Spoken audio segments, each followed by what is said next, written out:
ওকে, সবাইকে অভিনন্দন, আমন্ত্রণ জানিয়ে আজকের বিষয় শুরু করা যাক।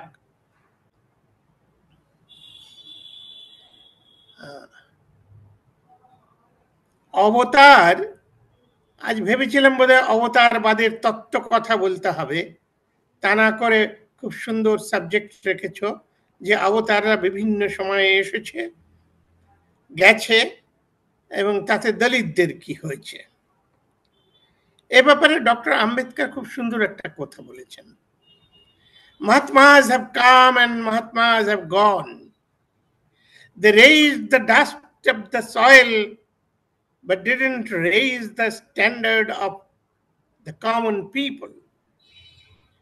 শুধু অবতার নয়, সমস্ত মহাত্মারাই উপরে উপরে অনেক কিছু বলে গেছেন, করে গেছেন, কিন্তু সেই যে আজও সেই না খাওয়া মানুষগুলো না খেয়ে মরছে, সেই যে লেবারিং ক্লাস পরিযায়ী শ্রমিক হয়ে এখানে ওখানে ঘুরে ঘুরে মরছে, বুভুক্ষায়, শিক্ষা নেই, দীক্ষা নেই, বাসস্থান নেই, স্বজন নেই, শূন্য জীবন নিয়ে ঘুরে বেড়াচ্ছে।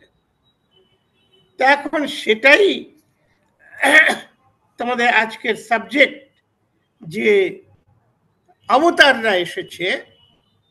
এই অবতাররা আসার ফলে দলিত সমাজের মানে 90% যারা দেশের 10% প্রিভিলেজের মালিক বা ভোগ করে, এই অবতারদের কি অবদান, ক্ষতি করেছে কি ভালো করেছে। এখন সেই অবতার তত্ত্বের মধ্যে, অবতারদের মধ্যে গুনলে দেখা যাবে যে এই অবতারের বিষয়টা শ্রীকৃষ্ণ থেকে শুরু হয়েছে। তিনি ওই যে গীতায় বলছেন যে আমি চতুর্বর্ণের সৃষ্টি করলাম। আমরা বর্ণ বলি আর ক্লাস বলি, এই যে গ্রেডেশন, এই যে স্ট্র্যাটিফাইড সোসাইটি, এই চতুর্বর্ণ মোটামুটি গভর্নিং ক্লাসের মধ্যে, তার নিচে অজস্র প্রজাবর্গ, হেরিডিটারি বা বংশানুক্রমিক প্রজা, যারা শুধু কাজ করে ঘাটে মাঠে মাঠে। এদের আমি সৃষ্টি করেছি এবং এভাবেই চলবে যার যা কর্ম, এবং সেই সমস্ত গুণ দিয়ে আমি এই বর্ণবাদ প্রতিষ্ঠা করে যাচ্ছি। সেটাই হচ্ছে ধর্ম বা ধম্ম, স্বধম্ম, যার যেটা ধর্ম। সিংহ রোরিং করতে পারে, ডগ বার্কিং করতে পারে, এই একে একে ধর্মকে কেউ অতিক্রম করতে পারে না, তো এটাও পারবে না। তারপরে ওই প্রসঙ্গেই উনি বলছেন যে এই স্বধর্ম রক্ষার জন্যে আমি পাপী দিগকে হত্যা করবার জন্যে, নিধনের জন্য, এবং যারা এই স্বধর্ম পালন করে সেই পুণ্যাত্মাদের আমি রক্ষা করবার জন্যে যুগে যুগে বার বার জন্মগ্রহণ করব। এই যে কথাটা, এইখানে অবতারত্বের সূত্রপাত, যে আমি বারবার যুগে যুগে এই ধর্ম রক্ষার্থে, এই বর্ণ ধর্ম রক্ষার্থে আমি পৃথিবীতে জন্মগ্রহণ করব। যারা এই বর্ণ ধর্ম মানবে না তারা পাপী, আর যারা মানবে তারা পুণ্যবান। তাদের রক্ষা করব আর ওদের ধ্বংস করব, হত্যা করব। তাহলে এতে দেখা যাচ্ছে এই যে অবতার তত্ত্বের যে সূত্রপাত, সেই আইডিয়াটার মধ্যেই রয়েছে যে ওই যে ব্রাহ্মণ ক্ষত্রিয় বৈশ্য শূদ্র, সেই যে 50 ভাগ শূদ্র বিশাল বহুজন সমাজ, তাদের সেই শূদ্রত্বের কাজে আর ওই ব্রাহ্মণদের যে শাসন শোষণ করবার অধিকার 5% 2% লোকের, সেই ধর্মটাকে প্রবর্তিত করে রাখাটাই আমাদের ধর্ম। এবং এর ব্যত্যয় ঘটালে, এর বিরুদ্ধাচরণ করলে তাদের আমি ধ্বংস করব, হত্যা করব। তাহলে এই যে অবতারবাদের সৃষ্টির মূলে কি রয়েছে, পরিষ্কার বলা হচ্ছে যে নিম্ন প্রজাতির যারা শূদ্র, যারা বৈশ্য, যারা আরো নিচে পঞ্চম বা যারা স্পৃশ্য, বেদে একটা শব্দ বলা হয়েছে দ্বিপদ পশু, মানে পা দুটো বটে, চতুষ্পদ পশু নয়, দ্বিপদ পশু। এই যে লেবারিং ক্লাস, সার্ভাইল ক্লাস, ছোট জাত, ছোট লোক, বিভিন্ন শব্দে এদের সম্বোধন করা হয়। এদের এই কাজ থেকে তারা যাতে অন্য কোনো অবস্থায় যেতে না পারে, অর্থাৎ মোবিলিটি অফ ক্লাস সিস্টেম, যে যারা বংশানুক্রমিক যে কাজে আছে, একজন মুচির ছেলে মুচিই হবে, একজন কার্পেন্টারের ছেলে কার্পেন্টারই হবে। স্বামী বিবেকানন্দ বলেছেন কি সুন্দর ব্যবস্থা, এই ব্যবস্থাটা কোনো স্ট্রাগল বা এজিটেশন সৃষ্টি করে না। বামুন কি উচ্চ, তারা নির্বিবাদে উইদাউট কম্পিটিশনে তাদের প্রফেশনটা বজায় রাখবে। মুচিরা কোনোদিন বামুন হতে যাবে না। এত ভালো সিস্টেম পৃথিবীতে আর কোথাও নেই। আমরা এই বর্ণ ব্যবস্থাকেই প্রচলিত করবার জন্য সংগ্রাম করছি। তাহলে এই বর্ণ ব্যবস্থার মধ্যেই ওই শ্রীকৃষ্ণের কথায় বা অন্য সব জায়গায় পাওয়া যাবে যে এই যে মুচির ছেলেরা চিরকাল মুচি থাকবে, বংশানুক্রমিক profession. No sooner than one is born as a chamar, he knows that আমার প্রফেশনটা তো ওই চামড়া নিয়ে কাজকর্ম করা, সে অন্যদিকে যায় না। সোশ্যাল যে মোবিলিটি বা সোশ্যাল যে টেনশন আর এডুকেশন, এগুলো সমস্ত নিশ্চিহ্ন করা হচ্ছে। তো এটা গীতাতে যেমন ওইটুকু বলেছেন, তার আগের চ্যাপ্টারে ওটাও বলে রেখেছেন, যদি আমি কর্ম না করি, লোকস্থিত কর্মের অভাবে এই সকল লোক উৎসন্ন হইবে। মানে এইভাবে যদি কাজ না করি তাহলে তারা উৎসন্ন হবে। আমি বর্ণ সংকর আদি সামাজিক বিশৃঙ্খলার হেতু এবং সেই জন্য প্রজাগণের বিনাশের কারণ হইব। স্পষ্ট পরিষ্কার, অর্থাৎ 3য় অধ্যায়ের 24 নম্বর শ্লোকে পরিষ্কার বলছেন, উৎসিদেয়ুরিমে লোকানকুর্যাং কর্ম চেদহম শঙ্করস্য চ কর্তা শ্যামুপহন্নামি মা প্রজা। অর্থাৎ এই বিদ্রোহী প্রজাদের আমি বিনাশের কারণ হব। তাহলে আমাদের প্রায় আর আলোচনার কিছু থাকে না। আমরা যদি এইখানে দাঁড়িয়ে যাই, তাহলে মানে যত অবতার আসবে পৃথিবীতে, সেই যুগ্ম এলেন শ্রীরামকৃষ্ণ, এই বিবেকানন্দর গুরুজি হয়ে আমাদের রামকৃষ্ণ পরমহংসদেব।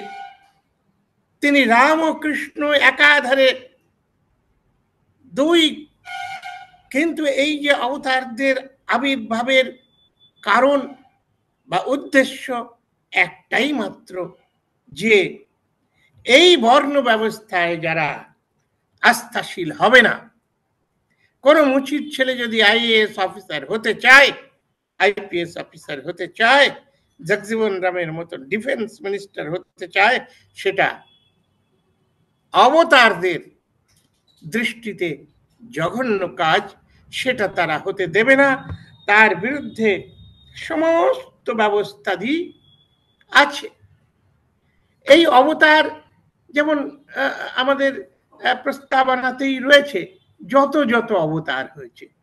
আমি তো শ্রীরামকৃষ্ণের কথা বললাম, বিবেকানন্দ তো অবতার তো দাবি করেননি, আর শ্রীকৃষ্ণের এর মাঝে কিন্তু অনেক অবতার আছে। যেমন শাস্ত্রেই আছে, শ্রীমদ্ ভাগবত গীতার তৃতীয় ডিসকোর্সে 22-24 জন অবতারের কথা আছে। মৎস্য পুরাণে, ভবিষ্য পুরাণে 10 জন অবতারের কথা বলা হচ্ছে, যেটা খুব বেশি দশাবতার তত্ত্ব হিসাবে চলে। সেই মৎস্য, কুর্ম, বরাহ, নৃসিংহ, বামন, রাম, পরশুরাম, শ্রীকৃষ্ণ ইত্যাদি ইত্যাদি। তা আমরা সবার কথা আর আলোচনায় তো এসে লাভ নেই। একই কথা, একই উদাহরণ সব জায়গায় দেখা যাবে। যেমন আমরা যদি সেই একেবারে প্রথম দিকের হিরণ্যকশিপুতে যাই, তখনও দেখব বিষ্ণু ওই হিরণ্যকশিপুর অসুর সম্রাট হিরণ্যক আর হিরণ্যকশিপুকে হত্যা করছে। এই যে ভারতীয় মূল নিবাসী যারা, যাদের প্রাচীন নাম ছিল অসুর, পরবর্তীকালে যাদের আমরা নানান রকম নামে ডেকেছি, বিশেষ করে শূদ্র, যেমন ঐতৈতরীয় ব্রাহ্মণে বলা আছে, দৈব ভৈ ব্রাহ্মণ অসুর শূদ্র। অর্থাৎ ওই যারা দেবতা টেবতা ছিল বেদ উপনিষদের কালে, তারা পরবর্তীকালে দৈব ভৈ ব্রাহ্মণ, ওই দেবতারা ব্রাহ্মণ বলে কথিত হলো, আর অসুর শূদ্র শাস্ত্রতেই স্বীকৃতি আছে, পরবর্তীকালে এরা শূদ্র হচ্ছে। ওই যে অসুর মূল নিবাসী ভারতীয়, তাদের হত্যা করেছে একের পর এক অবতাররা। শ্রীরাম রামচন্দ্র হত্যা করছেন এই অসুরদের। তিনি 12 বছর বয়সে অযোধ্যা থেকে ওই বিহারের ওই মেয়েটাকে বিয়ে করতে যাচ্ছে, সীতা মাইয়াকে, জনক রাজার কন্যা। তো যাবার সময় পুতনা রাক্ষসী, না, যাবার সময় তারকা রাক্ষসীকে হত্যা করছে। 12 বছর বয়সে এই রাক্ষসী বা অসুরদের মেয়েদের সে হত্যা করছে। এই হত্যা দিয়ে তার শুরু, তাকে হত্যা করেছিল। তার মানে এই অবতাররা ওই যে বর্ণ ব্যবস্থায় শ্রীকৃষ্ণ বলছেন যে এর বাইরে গেলেই সে পাপী, তাকে হত্যা করবে, সুতরাং সমস্ত অবতার তাই করেছে। শুধু সম্মুখ নয়, হাজার হাজার।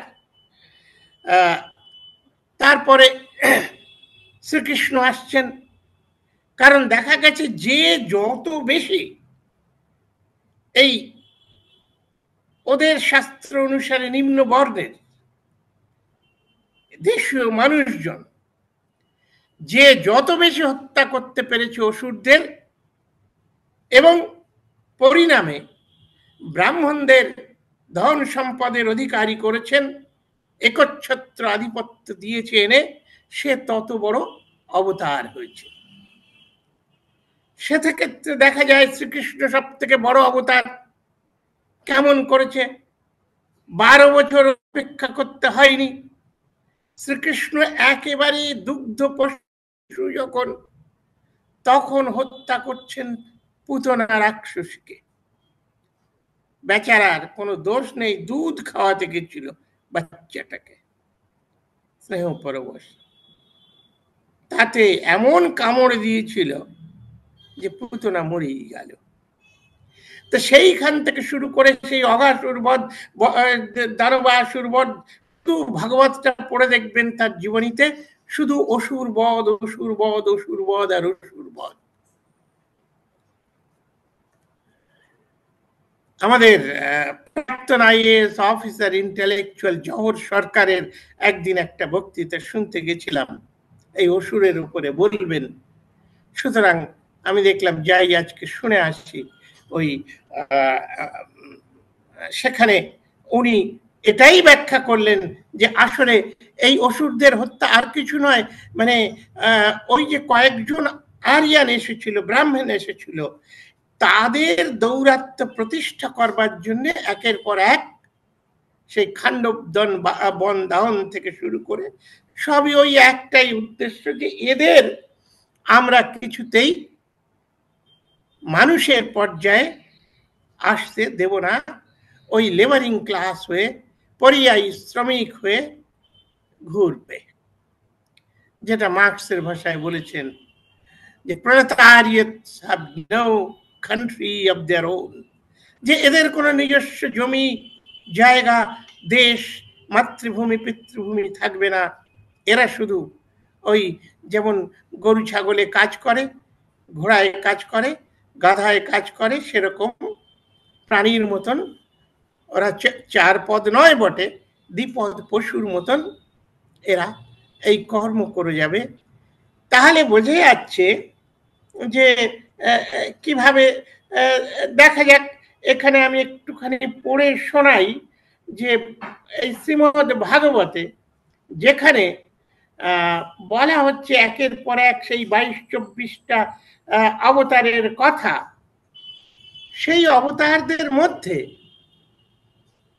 বুদ্ধ কিন্তু একজন অবতার, নবম অবতার বিষ্ণুর। এবং সেই বুদ্ধের অবতারের জন্মটার কি কারণ পরিষ্কার বলছে এখানে, when Kali sets in, he will be born in Magadha as Buddha, son of Arjuna, with a view to deluding the enemies of God. ওই অসুরদের পরাস্ত করবার জন্য উনি বুদ্ধ হয়ে জন্মগ্রহণ করবেন। তাহলে এই যে বুদ্ধ হয়ে জন্মে, তো বুদ্ধ তো হত্যা করছেন না, তাহলে তিনি বা কি করে অবতার হলেন? ব্রাহ্মণদের ওই একই স্কিম কে পূর্ণ রূপ দিচ্ছেন। সেটা একটু দেখলেই আমরা বুঝতে পারবো যে বুদ্ধ হচ্ছেন নবম অবতার এবং খুব বড় অবতার। কেন?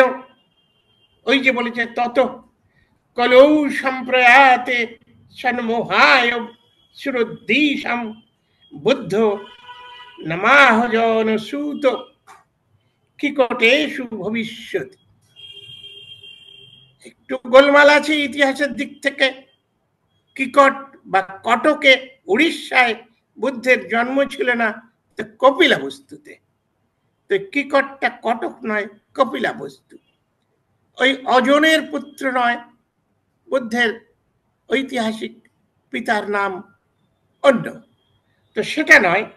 তাহলে বলা হচ্ছে যে এই যে অসুরদের বিভ্রান্ত করে হত্যা করতে, ওটা একজন বাংলা করেছেন সুবোধ মজুমদার সুন্দর, কলিযুগ সমাগত হইবে যখন, পুনঃ অবতীর্ণ হবে হরি সনাতন সুপবিত্র গয়াধাম, পুণ্যময় স্থান, বুদ্ধ রূপে অবতীর্ণ হবে ভগবান। এখন ডক্টর আম্বেদকর একটা বক্তৃতা দিতে চেয়েছিলেন লাহোরের জাতপাত তোড়ক মণ্ডলে, ওনাকে দিতে দেওয়া হয়নি। কারণ এই বর্ণবাদের এনিহিলেশন হতে পারে ডক্টর আম্বেদকরের মতে কনভার্সন। অন্য ধর্ম নিলে সেই বর্ণ ধর্ম ধ্বংস হয়ে যাবে বলে ওনার একটা বিশ্বাস ছিল। অবশ্য সেটা ঠিক নয়, কারণ এত মুসলমান হয়েছে কোটি কোটি, এত খ্রিস্টান হয়েছে, এত শিখ হয়েছে, কই তাতে তো বর্ণবাদের হিন্দুদের কোনো রকম অসুবিধা হয়নি। ওটা আসল কথা নয়। তবে সে বিষয়টা তো আজকের আলোচ্য নয়, তো সেখানে আমি যাচ্ছি না যে অ্যানিহিলেশন অফ কাস্ট কি করে হতে পারে। তাহলে তো আম্বেদকর ওই বইতে একটা প্রশ্ন তুলেছেন, উত্তরটা দেননি। ওই উত্তরটা আমি খুঁজতে যে এই বুদ্ধের বিষয়টাকেও পেলাম। উনি প্রশ্ন করছেন, why Ram and Krishna became অবতার? কারণ দুজনেই তো শূদ্র, ছোট জাত, বামন তো নয়, ভগবানের অংশ, সে তো ব্রাহ্মণ ছাড়া কি করে হতে পারে? অথচ এদের কি করে অবতার বানানো হয়েছে? তা উনি উত্তরটা বিস্তৃতভাবে ওই বইতে দেননি, কারণ বিষয়বস্তু ছিল অ্যানিহিলেশন অফ কাস্ট। তো সামান্য একটু মনে হয় যেন ছুঁয়ে গেছেন। তবে আমি সেই উত্তরটা খোঁজার চেষ্টা করেছি। উনি সামান্য যেটুকু একটু ইঙ্গিত করে গেছেন সেটা হচ্ছে যে এরা অবতার কারণ এরা হচ্ছে এই এই অসুর দলের বা দলিত মানুষদের বা এই এই দেশীয় মানুষদের, এই বহুজন সমাজের বিভীষণ। যেমন আজও বহু আছে যাকে কাশিরাম বলেছেন চামচা যুগের চামচারা, বড় বড় চামচা আছে। এরাই বামুনকে তলোয়ার চালাতে হয় না।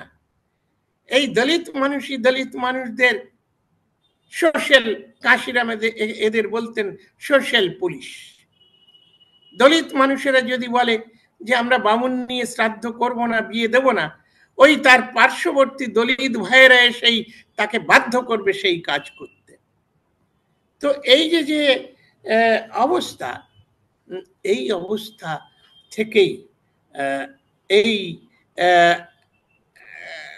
আম্বেদকর পুরো না বললেও ওরকম একটু ইঙ্গিত দেওয়া ছিল যে এই জন্যে যারা বামুনকে তুঙ্গে বসিয়ে রেখেছে, প্রতিষ্ঠা করে রেখেছে, সে যেই হোক তাকে তারা উপযোগী হিসাবে, অস্ত্র হিসাবে ব্যবহার করে তাকে ভারতরত্ন দিয়েছে।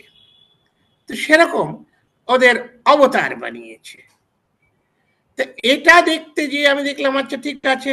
তারপরে শাস্ত্র ঘেটে দেখলাম যে তাই তো, খালি অসুর মেরেছে, খালি অসুর মেরেছে। আর সেই রাজত্ব দখল করে সব বামুনের পায়ে দিয়েছে। কেমন দিয়েছে ভাগবত পড়লেই দেখা যাবে। শ্রীকৃষ্ণ কিভাবে ব্রাহ্মণ তোষণ করেছেন। গল্পটা বলি, অনেকেই জানে, চটপট বলি, সময় নেই, গল্পের সময় তো নয়। তবে বিষয়টাকে প্রতিষ্ঠা করবার জন্য এই গল্পটাও বলি। এই গল্পটা বানানো নয়, ওই যুদ্ধের সময়, কুরুক্ষেত্র যুদ্ধের সময় অন্ধকার রাত্রে অশ্বত্থমা দ্রৌপদীর 5টা ঘুমন্ত সন্তানকে হত্যা করেছিল। সকালবেলা যখন দ্রৌপদী দেখে যে এই অবস্থা, তিনি কেঁদে কেটে আকুল। অর্জুন বললেন তুমি কেঁদো না, বলল যে তোমাকে আমি সন্ধ্যা হওয়ার আগে যে তোমার ছেলেদের হত্যা করেছে তার ছিন্ন মুন্ড এনে দেব। তা ওই খুঁজে খুঁজে যখন বিকেলের দিকে অর্জুন বুঝলো যে এই অশ্বত্থামা হত্যা করেছে তিনি ব্রহ্মাস্ত্র মেরে, কারণ বামুনের ছেলে তো গুরুর পুত্র, তাকে হত্যার জন্য যখনই ব্রহ্মাস্ত্র তুলেছেন, শ্রীকৃষ্ণ বললেন দাঁড়াও দাঁড়াও, একটু চিন্তা করো, একটু চিন্তা করো, ওকে মেরো না, এখনই মেরো না, ও তো তোমার, ওকে দড়ি দিয়ে বাঁধো। ও বান ছুড়ে দড়ি দিয়ে বেঁধে ফেললো। তা বলে যে দেখো তোমার গুরুর ছেলে, ব্রাহ্মণের ছেলে, মারাটাকে ঠিক হবে এখনই, ওকে বরং জ্যান্ত নিয়ে চলো দ্রৌপদীর কাছে। তো দ্রৌপদীর কাছে যখন এলো, দ্রৌপদী বলছে তোমরা কি করেছো, তোমাদের তো বংশ ধ্বংস হয়ে যাবে, বামুনের ছেলেকে ধরে নিয়ে এসেছো, বলে এই তোমার 5 পুত্রকে হত্যা করেছে, মানে শিগগিরই এক্ষুনি ছেড়ে দাও। ওর শুধু ওই মাথার একটুখানি কেটে নিয়ে ওকে ছেড়ে দেওয়া হলো। শ্রীকৃষ্ণ এইভাবে ব্রাহ্মণদের বাঁচিয়েছে। এমনকি নিজের যে বংশ, যদু বংশ, তাদের ওই ময়ূরক মদ পান করিয়ে ওই দ্বারকার বেলা সমুদ্রকূলে নিজেদের মধ্যে যুদ্ধ করে ধ্বংস করলেন। কেন ধ্বংস করলেন? ওই যদুকুলের সৈন্যরা কুরুক্ষেত্র যুদ্ধে তো ওরা মরেনি, ওরা বামুনদের এগেনস্টে কিছু কিছু কথা টথা বলছিল, জালে বামুনকে কি হবে, আমরাই তো সব থেকে বীর। সেইটা শ্রীকৃষ্ণর কানে যে গেলে বললেন যে আরে এই ভূভারটুকুও শেষ করতে হবে, এবং তিনি করলেন। সুতরাং বোঝা যাচ্ছে যে অবতারদের ডিউটিটা এইখানে, এবং এই অবতারদের থেকে দলিতদের কোনো ভালো এর সূত্রপাতে নেই, এর ফাংশনিং এ নেই, সেই প্রশ্নই তো নেই। এই যে যে এগুলো যা বলছি, এদের অবতারত্বের, বললাম তো যে অবতারের ওইখানে সূত্রপাত গীতায়, যে আমি এই 4 বর্ণ করলাম, এর বিরুদ্ধে যারা যাবে তাদের হত্যা করবার জন্যে, আর এর পক্ষের যারা তাদের রক্ষা করবার জন্য আমি বারবার জন্মগ্রহণ করব। তাহলে এই যদি সূত্রপাত হয় এবং এই যদি পরবর্তীকালের হয়, তাহলে কি দেখা যায়? ঠিক তেমনি ভাবে দেখলাম যে তাহলে বুদ্ধ তো কাউকে মারছেন না, তাহলে উনি আবার কি করে অবতার হলেন? আমার সামনে সত্য দাঁড়ায়। আমি আমার একটা বইতে অন্তত লিখেছি, ট্রুথ অ্যাপিয়ার্স বিফোর মি। তো এ কথা লেখা খুব কঠিন কথা, বিশেষ করে নিজের সম্পর্কে, তবুও লিখেছি। তো এক্ষেত্রে ওই আমার সামনে সঙ্গে সঙ্গে কেন, ওই বুদ্ধই তো তোমাকে নিরস্ত্র করে দিল। কারণ শ্রীকৃষ্ণ কিংবা রামচন্দ্র এত এত মেরে মেরে ওই প্রথম অবতার থেকে শুরু করে করে এত হত্যা করেছে, কিন্তু হত্যা করে কিছু করতে পারছে না। সুতরাং তারা আবার যুদ্ধ করতে প্রস্তুত হয়ে যাচ্ছে।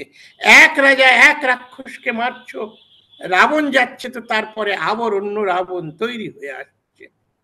সুতরাং এমন করো যে ওরা রাবণই হবে না, যাকে আমরা ওই পপুলেশন কম করার জন্য ভেসেক্টমি বলি, মানে ওদের ওই প্রজনন ক্ষমতাটাকেই নষ্ট করে দাও।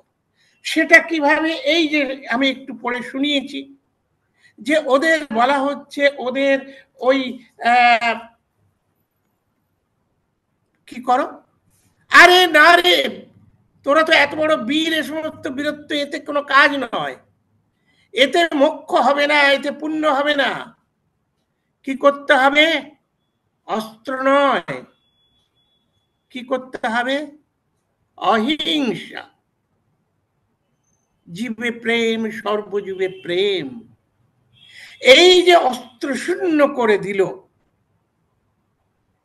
ভারতীয় দলিত জাতিকে, এর পরিণাম এত ভয়ঙ্কর হলো যে শুধু দলিতরা নয়, ওই বামুনরাও বারবার পরাস্ত হয়েছে।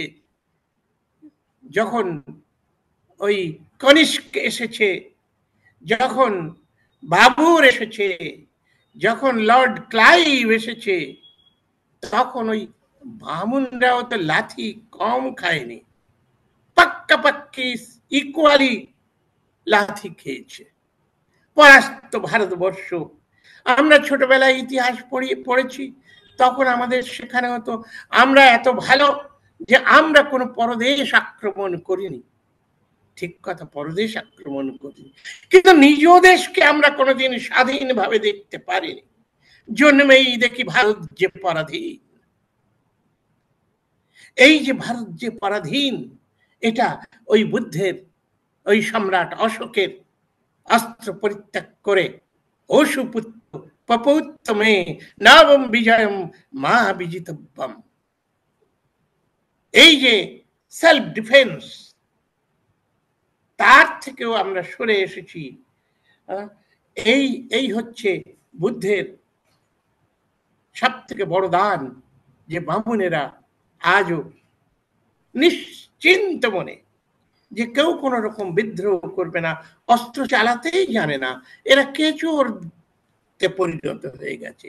শান্তি শান্তি ওম শান্তি। ওই জন্যে দেখা যায় যে আমাদের জয়দেব লিখে গেছেন, এ সমস্ত কথা লিখিত আছে, আমি বলছি তা নয়। নিন্দসি যোগ্য বিধের ও শ্রুতি জাতং সদয় হৃদয় দর্শিত পশুঘাত কেশব ধৃত বুদ্ধ শরীর জয় জগদীশ হরে।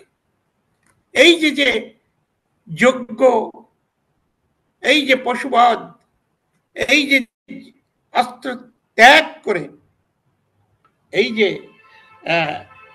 সদয় হৃদয়, ভালোবাসার হৃদয়, ক্ষমার হৃদয়, নন ভায়োলেন্স, আমাদের গান্ধীজিও শিখিয়েছেন নন ভায়োলেন্স।